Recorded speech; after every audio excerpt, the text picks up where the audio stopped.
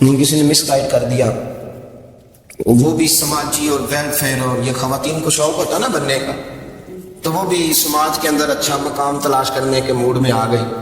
تو کہ ایک دن جانا تھا تو بڑی بن سنور کے میرے ساتھ وہ گاڑی میں بیٹھ گئی۔ تو میں گاڑی میں، عورتوں کو یہ بھی مسئلہ ہوتا ہے نا کہ ہماری تعریف کرو، تو کئی دفعہ بعض مردوں بیچاروں کو جھوٹ بولنا پڑتا ہے، وہ زبردستی کراتی ہے نا جی۔ تو اس میں گنجائش بھی دی ہے شریعت نے گنجائش دی ہے کہ کبھی بیوی کو راضی کرنے کے لیے خلاف واقعہ بات کرنی پڑے تو کر لینی چاہیے، تو وہ کراتی بھی ہیں۔ 3 موقع پر خلاف واقعہ بات کرنے کی اجازت ہے، واقعہ کے خلاف بھی آپ بات کر سکتے ہیں۔ جنگ کے موقع پر 2 لوگوں کو صلح کرانے کے لیے اور بیوی کو راضی کرنے کے لیے کر لیں کوئی ایسی بات، بے شک اپنی طبیعت میں جبر کر کے کر لیں، گنجائش ہے، اجازت ہے۔ وہ کہتے ہیں جب وہ گاڑی میں میرے ساتھ بیٹھی بن سنور کے، وہ تقاضا کرنے لگی کہ میں نے مطلب بڑے اچھے کپڑے پہنے ہیں پر آپ نے توجہ نہیں کرائی۔ وہ سیاح بندہ تھا، وہ چاہ رہا تھا کہ میری خاتون سمجھ جائیں۔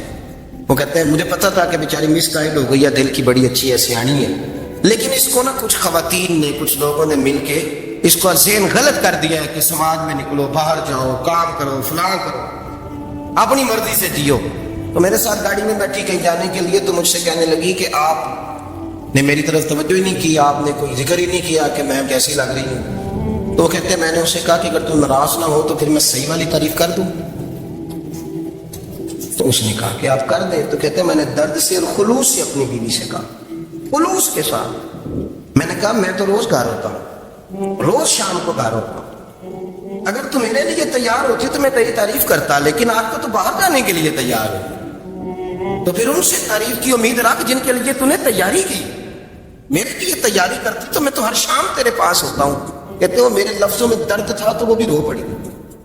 کہنے لگی آپ گاڑی روک دیں، مجھے باہر جا کے کسی کو راضی نہیں کرنا، میں نے اسے راضی کرنا ہے جس کو رب کریم نے میرا شوہر بنایا اور میرے لیے منتخب کیا ہے، میرے ماں باپ کو میں واپس لوٹتا ہوں۔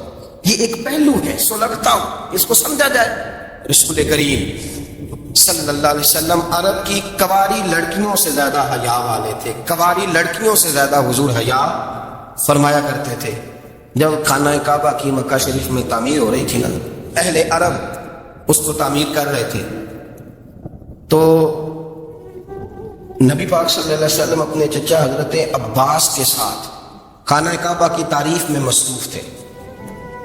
تو عرب کے لوگ چونکہ لمبا کرتا پہنتے تھے پیروں تک، تو نیچے اگر کسی وقت کوئی چیز نہیں بھی ہوتی تھی تو کسی کو وہ نظر نہیں آتی تھی، کیونکہ پردہ رہتا تھا، لمبا کرتا پہنا ہوا ہوتا تھا۔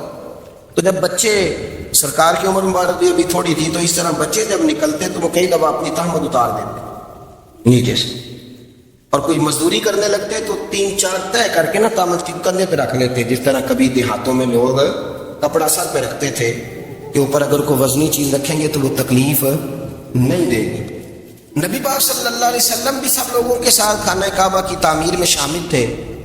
حضرت عباس رضی اللہ تعالیٰ عنہ نے کہا حضور سے، ابھی اعلان نبوت بھی نہیں فرمایا تھا، بھتیجے آپ بھی تہمت اتاریے، یہ صحیح مسلم میں حدیث موجود ہے، اور اس کو کندھے پہ رکھ لیجیے، آپ اینٹیں اٹھا اٹھا کے لا رہے ہیں تو ذرا آپ کو تکلیف نہیں ہوگی۔ تو سرکار دو عالم صلی اللہ علیہ وسلم سے یہ بات کہی، اور پھر جلدی سے حضور کی تہمت کو نکال کے نا، حالانکہ لمبا کرتا پہنا ہوں، تو وہ جیسے ہی ان کے کندھے پہ رکھا اینٹیں رکھنے کے لیے، تو سرکار تو زمین پہ گر گئے، بے ہوش ہو گئے، آنکھیں آسمان کی طرف، اب حضور پکار رہے ہیں آزاری آزاری آزاری، میرا تہمت دے دو، میرا تہمت دے دو۔ کبھی کوئی شخص اس وجہ سے بھی بے ہوش ہوا ہے کہ میرے وجود سے کپڑا اتر گیا ہے، حالانکہ سرکار پر وہ بے ہوشی بھی نبی پاک کا وہ جو غلبہ ہے نا شرم و حیا کا، اس کی وجہ سے، ورنہ تو حضور فرماتے ہیں کہ میری آنکھیں سو جاتی ہیں، دل تو میرا اس عالم میں بھی جاگتا رہتا ہے۔ تو سرکار زمین پہ تشریف لے آئے، آنکھیں میرا تہمت دے دو، میرا تہمت دے دو، تو جلدی سے انہوں نے تہمت دیا تو حضور نے باندھ لیا،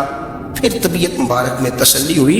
یعنی ہم اس رسول کے غلام ہیں کہ جن کے تو وجود سے کپڑا اتر جائے تو حضور برداشت نہیں کرتے، قبول نہیں فرماتے، تکلیف شروع ہو جاتی۔ لیکن یہاں نوجوان ہے اور بڑا قد کاٹ ہے اور بڑے بڑے سمجھدار لوگ ہیں، گرمی آتی ہے تو شارٹ کپڑے پہن کے گھومتے ہیں، ان کو خیال نہیں کہ یہ وہ والا لباس ہے جو باہر تو کیا گھر میں اماں کے سامنے نہیں پہننا چاہیے، بہنوں اور بیٹیوں کے سامنے نہیں پہننا چاہیے۔ آپ کی گفتگو میں شرم و حیا ہو، آپ کے لب و لہجے کے اندر حسن ہو۔ آپ کو پتہ ہے نبی پاک صلی اللہ علیہ وسلم نے فرمایا میری امت میں سب سے زیادہ حیا کرنے والے عثمان غنی ہیں۔ عثمان غنی سب سے زیادہ حیا کرنے والے۔ آپ فرمایا کرتے تھے جب سے حضور کا چہرہ دیکھا ہے میں نے کبھی اپنی شرمگاہ بھی نہیں دیکھی، میں نے آنکھوں کا وضو نہیں توڑا، اور جب سے حضور کے دست مبارک میں نے بیعت کے لیے سیدھا ہاتھ بڑھایا تو پھر سیدھا ہاتھ میں نے کبھی گندگی کو نہیں لگایا۔ حیا۔ آپ باتھ روم کے اندر بھی غسل فرماتے تھے تو کپڑوں سمیت کرتے تھے۔ کسی نے کہا حضرت واش روم کے اندر کیوں نہیں کپڑے اتارتے؟ آپ فرمانے لگے باہر بندوں سے حیا کرتا ہوں، اندر جاتا ہوں تو رب سے حیا نہیں شروع ہو جاتا، وہ تو دیکھ رہا ہے نا۔ تو میں جو بات آپ کی خدمت میں عرض کرنا چاہتا ہوں اس کو آپ سمجھیے گا میرے عزیز، کہ شرم والا مزاج، گفتگو بھی شرم والی، آنکھیں بھی شرم والے، لباس بھی شرم والا، دوستی یاری بھی شرم والی، بہت ساری ایسی باتیں۔ دیکھیں نا آپ ذرا، میں نے کہا کہ باتوں کو سن کے گزر نہ جایا کریں، اس کی گہرائی پر غور کریں۔ حضور علم کا سمندر ہے، سرکار سے زیادہ علم دنیا میں کسی کے پاس موجود نہیں ہے، اور صحابہ کو موقع ملا ہوا اس سمندر سے فیض لینے کا، لیکن ان کی حالت یہ ہے کہ حضرت علی المرتضیٰ فرماتے ہیں 14 دن گزر جاتے ہیں۔ حضور سے کچھ سوال پوچھنا ہوتا تھا پر میں شرم کے مارے نہیں پوچھ پاتا تھا۔ 14 دن بخاری شریف میں موجود ہے۔ ایک دن نبی پاک صلی اللہ علیہ وسلم نے پوچھا صحابہ سے کہ وہ کون سا درخت ہے جس کے پتے نہیں گرتے، اور وہ درخت اس طرح ہے جس طرح مومن ہوتا ہے، وہ درخت میرے مومن کی طرح بتاؤ۔ حضرت عبداللہ ابن عمر فرماتے مجھے پتا تھا کہ وہ کھجور کا درخت ہے، لیکن چونکہ ابو بکر صدیق بھی بیٹھے ہیں، عمر فاروق بھی بیٹھے ہیں، مولا علی بھی بیٹھے ہیں، عثمان غنی بھی بیٹھے ہیں، اتنے جید لوگ بیٹھے ہیں، تو مجھے حیا آتی تھی کہ میں کیوں جواب دوں۔ کہتے سرکار نے کئی دفعہ پوچھا، لوگوں نے کئی اور درخت بتایا، پر فرمایا تمہارا جواب درست نہیں ہے۔ آپ حیا کے اس پہلو پر غور کریں کہ سوال کا جواب آتا ہے، سوال کا جواب، یعنی مجھے سوال کا جواب آتا ہو پھر میں دوں نہ، مجھے بدعزمی نہ ہو جائے گی۔ یہ کیسے ممکن ہے کہ میری رات گزر جائے مجھے پتا بھی تھا اور میں نے بتایا نہیں؟ بہت سارے لوگ آ کے بہت ساری باتیں بتاتے ہیں، بہت ساری باتیں وہ سمجھاتے ہیں، تو ہم غور سے ان کا چہرہ دیکھنے لگ جاتے ہیں، کہتے ہیں یار اس کا تو دعویٰ تھا کہ میں سمجھ نہیں آتا، یہ تو ہمیں سمجھا رہا ہے، چلو الحمدللہ ہم سمجھنے کو تیار ہیں۔ لیکن میرے عزیز پتہ بھی ہے جواب کا، علم بھی ہے، لیکن فرماتے ہیں میری حیا نے مجھے اجازت نہ دی کہ میں جواب دوں۔ آپ فرماتے ہیں پھر حضور سے صحابہ نے عرض کی کہ یا رسول اللہ آپ ہی بتا دیں وہ درخت کون سا ہے، تو حضور نے فرمایا بھائی وہ کھجور کا درخت ہے۔ تو آپ فرماتے ہیں میں دل ہی دل میں کہہ رہا تھا کہ الحمدللہ میرا جواب درست ہے، حالانکہ میں نے جواب دیا ہی نہیں۔ تو لفظوں میں حیا، جملوں میں حیا، آنکھوں میں حیا، اٹھنے میں حیا، بیٹھنے میں حیا، چلنے میں حیا ایک خوبصورت حسن ہے، اور نبی پاک صلی اللہ علیہ وسلم نے فرمایا جب تو بے حیا ہو جائے نا پھر تو آزاد ہے، پھر تو جو مرضی کا، پھر تو جو۔ اس لیے بزرگ جب کسی کو بے حیا کہتے تھے نا، اللہ اکبر، اور جب کسی کو کہتے تھے نا یہ بے حیا ہے تو لوگ سمجھتے تھے کہ کوئی ہلکی سی بات کر دی، لیکن ان کا معنی یہ ہوتا تھا کہ بس بھائی اب اس کے ساتھ کوئی کلام کرنے کی ضرورت ہے، اس کو اب اصلاح کی ضرورت نہیں، یہ بے حیا ہے۔ کیا معنی؟ کہ اب یہ جو اس کے دل میں آئے گا وہ کرے گا، جو اس کی طبیعت چاہے گی وہ کرے گا، اب یہ کسی پہلو بھی قابو آنے کو تیار ہے۔ بے حیا ہو گیا، بے حیائی بہت بڑا عیب ہے، اور جو لوگ کہتے ہیں کہ ہمیں بالکل آزادی ہونی چاہیے، ہمارا اپنا جسم ہے تو ہماری اپنی مرضی چلے گی۔ ایک وزیر صاحب ہے، پتہ نہیں میں ان کو جانتا تو نہیں، کہ انہوں نے سینٹ میں تقریر کی ہے، میں نے ان کی بات سنی ہے، اس نے کہا نہیں بھائی جسم رب کا ہے تو مرضی بھی تو رب کریم کی چلے گی، اور مرضی بھی یہ مرضی بھی اللہ کی۔ یہ مجھے تھوڑا سا مسئلہ ہے جسم پر، کبھی کبھی مجھے کثرت سفر سے الرجی ہو جاتی ہے، میرے ساتھ لوگ نا دل سے پیار کرتے ہیں، شاید ہی کوئی اچھا ڈاکٹر ہو جس تک میرے سنگی مجھے لے کے نہ گئے، پر جسم اللہ کا ہے نا، مرضی بھی جب چاہے گا صحت دے گا۔ کیوں کچے کاموں میں لوگ پڑ گئے، کیوں غلط لوگ سوچ میں پڑ جاتے ہیں، یہ اسی کا ہے، اور جب وہ چاہے گا آپ اس بات کو اچھے طریقے سے سمجھ لیں کہ جو اپنی مرضی چوکوں چوراہوں میں کر رہے ہوتے ہیں نا، جو مرضی گاندمند، وہ جانور ہوتے ہیں، وہ جانور ہوتے ہیں، جو نہ چوک دیکھتے ہیں نہ گلی دیکھتے ہیں، نہ انہیں پتہ ہوتا ہے کہ جگہ کون سی ہے، وہ انسان ہے۔ میں نے کہہ دیا جو میں نے کہنا تھا، میں نے کہہ دیا، وہ جانور ہو۔ اور جو کچھ انسان ہوتے ہیں نا ان کے اندر کچھ نہ کچھ پھر شرم حیا بھی ہوتی ہے وہ چوکوں چوراہوں میں وہ حرکتیں اور وہ کام نہیں کرتے جو جانور کرتے ہیں. ان کے لیے بڑے پردے ہوتے ہیں, ان کے لیے بڑی باتیں ہوتی ہیں, ان کے لیے بڑا کچھ ہوتا ہے. جو بالکل آزاد ہو جائے, کوئی پتہ نہ ہو کس وقت کیا کہنا ہے کیا کرنا ہے, تو پھر وہ دائرہ انسانیت سے خارج ہو جاتا ہے. ہم آپ کو کیا دعوت دیں؟ آپ تو وہ باتیں کر رہے ہیں جو اسلام کا انسانیت کے حق میں بھی ٹھیک نہیں. آپ تو وہ والی باتیں کر رہے ہیں ان کا انسانیت بھی تقاضا نہیں کرتی کہ یہ باتیں ہونی چاہیے. لیکن ایک بات, میں تو جذباتی نہیں ہوتا, میں بڑے غور سے چیزوں کو دیکھتا ہوں, سنتا ہوں, اور نہ میں ان موسمی مینڈکوں کی. وہ مجھے عاطف صاحب کہنے لگے جی بڑے بڑے مولوی ایک بندے کے ساتھ بیٹھے ہوئے ہوتے تھے اور وہ روزے میں بڑے بڑے طرز دیتا تھا, تو وہ بھی فلانی حرکتیں کر رہا ہے. تو میں نے کہا ہم نے تو پرانا کہا تھا کہ موسمی مینڈک ہے, تو پرانے کہہ رہے ہیں کہ اداکار ہے, تو وہ جہاں کاسٹ کریں گے وہاں وہ اداکاری کرے گا. آپ کسی مذہبی جگہ کر لیں تو وہاں کر لے گا, کہیں اور جگہ کریں گے تو ہم تو پرانا کہہ رہے ہیں. تو کسی کو کبھی سمجھ آتی ہے تو کسی کو کبھی اور جگہ جا کے سمجھ آتی ہے. ہم ان لوگوں سے پریشان نہیں ہوتے, کیوں؟ سن لیں, کوئی مایوسی نہیں. ان کے اندر جتنا زور ہے وہ لگائیں. یہ ملک بنا ہے رسول اللہ کے نام پہ, یہ اللہ نے تحفہ دیا ہے امت مسلمہ کو. یہ نبی پاک کے نام پہ بنا ہے, تو یہاں جھنڈا بھی وہی والا بلند ہونا ہے جو مدینے والے رسول کا جھنڈا ہے, اور یہاں وہی کام چلے گا جو نبی پاک نے بیان فرمایا. تو اس طرح کئی لوگ آتے ہیں, وہ شور شار کرتے ہیں, چلے جاتے ہیں. اتنے نہ پریشان ہوا کریں. بہت سارے لوگ تو بیچارے اس قابل بھی نہیں ہے کہ ان کا نام لیا جائے.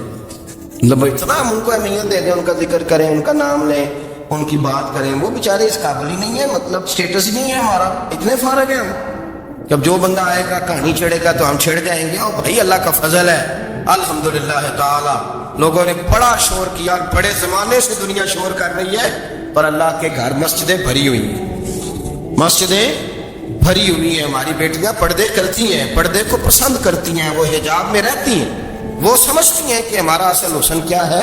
تو یہ پراپوگنڈا پرانا چلا آ رہا ہے. اس کا اللہ کے فضل سے امت مسلمہ پہ نہ کبھی اثر ہوا ہے اور نہ کبھی ہوگا انشاءاللہ. اگر مرد اور عورت زنا کرے اور اس سے حمل واقع ہو جائے اور وہ دونوں اب شادی کرنا چاہتے ہیں, تو کیا وہ شادی کر سکتے ہیں؟ اس بارے میں مرد اور زنا کیے, حمل بھی نہ ثابت ہو, حمل نہ ہو, تب بھی افضل یہ ہے کہ دونوں کی شادی کرا دی جائے. اللہ تعالیٰ نے سورہ نور میں فرمایا ہے الزانی لا ينكح الا زانیۃ والزانیۃ لا ينكحها الا زان او مشرک وحرم ذلك على المؤمنین. بعض علماء نے کہا ہے کہ زنا ثابت ہو گیا تو پھر صرف زانی ہی اس سے نکاح کر سکتا ہے, پاک باز آدمی ایسی عورت سے شادی نہ کرے. دوسرے علماء نے کہا کہ اگر اس کا توبہ, عورت کا توبہ ثابت ہو گیا, اس کی توبہ ثابت ہو گئی, پورے طور پر صحیح توبہ کر لیا ہے, تو کوئی بھی اس سے شادی کر سکتا ہے. لیکن سیاق آیت اور علماء کے اقوال سے معلوم ہوتا ہے کہ زانی اور زانیہ دونوں نکاح کر لیں, وہی افضل ہے, تاکہ ان کی آپس کی عزت چھپ جائے. خدا خاصہ دوسری جگہ جا کر کے اگر وہ کرے گی, زنا واضح ہو گیا ہے, شوہر ہو سکتا ہے رات دن ستائے اس کو اس معنی میں کہ تم ایسی تھی ویسی تھی, تو افضل یہی ہے. اور اگر حمل بھی ہو گیا تو اور ہی زیادہ افضل ہے کہ وہ دونوں اکٹھا ہو جائیں تاکہ بچے کو سمیٹ لیں. رہ گئی بات مسئلے کے طور پر کہ وہ بچہ اس زانی کی طرف منسوب ہوگا یا کس کی طرف منسوب ہوگا. صحیح مسئلہ یہ ہے کہ زنا کی بنا پر لڑکا اس کی طرف منسوب نہیں ہوگا اسلامی حکومت میں یا اسلامی قوانین میں. البتہ وہ ماں کا بیٹا ہے, نام اس کے باپ کا کچھ اور رکھ دیجئے, ابن ام ہی بھی کہا جا سکتا ہے. اس کے ماں کا نام اگر فاطمہ ہے, ابن فاطمہ, جیسا کہ تاریخ میں بہت سے لوگوں کو ابن سمیہ کہا گیا, جن کے بارے میں تھا کہ جاہلیت میں ان کے ماں سے کسی نے زنا کیا تھا. تو وہ جو ہے ماں کے ساتھ رہے گا. دوسری اولاد بھی پیدا ہوگی تو وہ اولاد اس کے لیے محرم ہوگی, کیونکہ ماں کا اسی ایک پیٹ سے نکلا ہوا ہے. تو اس طرح اس بچے کو سمیٹنے کے لیے بھی دونوں شادی کر لیں اور پھر آئندہ دونوں کی عزت اپنی محفوظ ہو جائے.